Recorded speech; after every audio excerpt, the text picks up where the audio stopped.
Good afternoon, I'm Sean Yao, and this is One News Now. Several classrooms in Clarin, Bohol have yet to undergo repairs months after Typhoon Odette hit the area. School officials are now trying to come up with alternatives once classes start later this month. Brian Castillo with the report. The town of Clarin in Bohol was one of the hardest hit areas by Typhoon Odette last year. 7 months later, the area is slowly recovering from the typhoon. Although traces of damage left by Odette can still be seen in schools. With classes set to reopen in a couple of weeks, school officials can't help but worry if it's already safe to return. In Clarin National School of Fisheries, many school buildings no longer have roofs, exposing classrooms to heat and rain. Medyo nag-aalala na kami kung saan namin ilalagay yung mga estudyante namin sa daming classroom na damage sa aming paaralan. Kawawa naman yung mga bata, lalo na ngayong tag-ulan. Of the 48 classrooms, 28 were damaged but can still be repaired, while the remaining 20 are no longer safe to use. Senior high school okay na. Wala na tayong problema sa senior high school. Labas-pasok ng mga bata. Yung lang junior high school siguro to shifting siya morning and afternoon dahil sa 20 classroom na nawasak. Schools open under a blended learning arrangement on August 22, while full in-person classes will resume on November. Some parents back the return to pre-pandemic face-to-face setup. Pag modular, parang walang laman ang utak ng bata. So pabor kami sa face-to-face. Mas mabuti pag may teacher dahil yan, ma-implement yung isang bata, ma-enhance kaysa. According to the Bohol Provincial Schools Division, only 32 of the 366 damaged schools have secured funds for repair works. The Education Department said school opening will still push through on August 22, even in calamity hit areas. The DepEd said temporary learning spaces are being prepared, while those with no alternative learning venues will be allowed to resume classes online. For News 5, Brian Castillo, we are One News. The DepEd is also looking for additional funding to repair schools damaged by the recent spate of natural calamities. Vice President and Education Secretary Sara Duterte has ordered the realignment of funds this year for rehabilitating damaged schools. The DepEd says some 16 billion pesos is needed for classroom repairs in areas affected by typhoons Odette and Agaton, while at least 2 billion pesos is needed to assist schools in earthquake-hit provinces. We need more than 18 billion, excluding the 1.4 billion of damages from the Abra earthquake, to get ourselves out of the quicksand of this year and last year. It does not include the things or the repairs that we have to do from 2016. And the wake of former President Fidel Ramos has been open to the public. Those who wish to pay their last respects to FVR can do so until later today. Mobile journalist Jacob Lazaro with the details.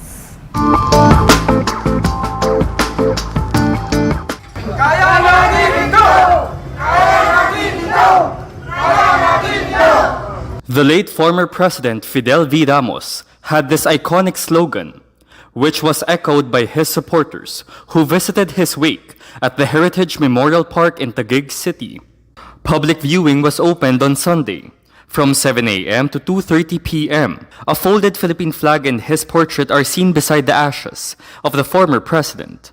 His cremated remains were also surrounded by flowers and 4 soldiers on guard. Supporters paid their tributes to the late politician. Kahit wala na siya, natatandang ko pa rin siya. At mahal niyo po. At mahal ko pa rin siya.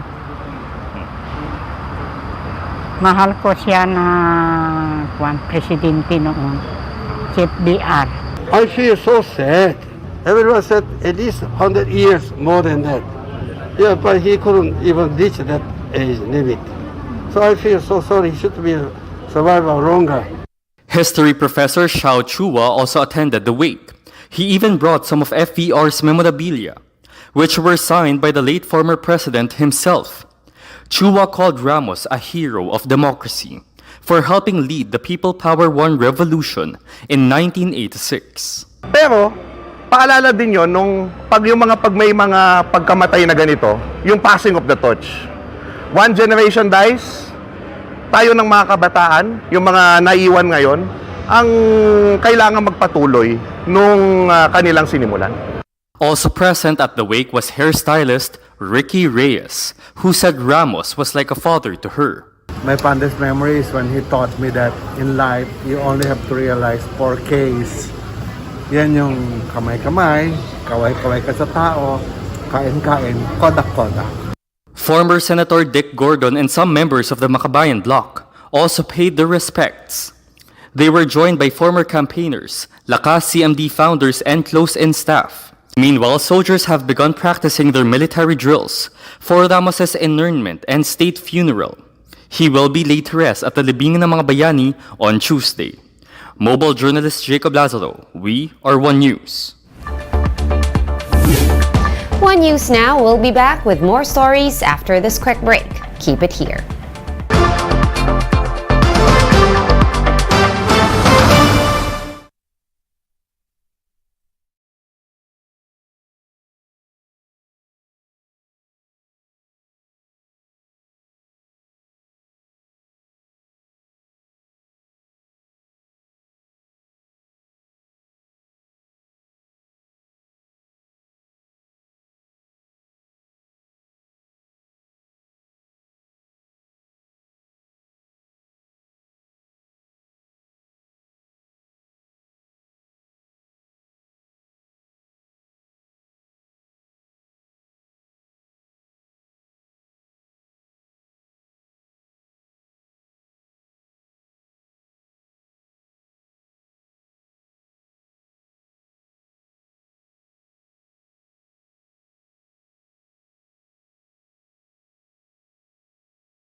You're still watching One News Now. I'm Sean Yao. Olympic gold medalist Hidilyn Diaz has hinted at her possible retirement from weightlifting after the 2024 Paris Olympics. On Instagram, Diaz wrote that she is already preparing to defend her title in what she is calling her last lift. The Tokyo gold medalist also postponed her honeymoon with husband and conditioning coach Julius Naranjo to prepare for the Paris Games. The two tied the knot late last month in Baguio City.